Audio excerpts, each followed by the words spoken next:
અને આખી લાઈન કરી દો. હવે આ થઈ ગયો હાલો વાના રસમની ફૂલે ફૂલ તૈયારી હો ડેકોરેશન વાળા અમાર ઘરના જ તમે છે. કેમ રીલ્સ કોઈને બોલાવતા નથી અમે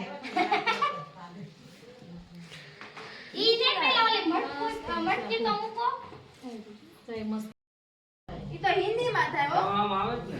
બરોબર નહોતું આમ જ આવે, આમ જ આમ જ આવે. આવે ઓલી તો ભત પાણી થી થઈ જાય નહીં નહીં આમ જ આવે હા, આમ જ આવે. હજી આમ લાઈન કરજો ઊભી તો મને આઈડિયા છે આનું મને અનુભવ છે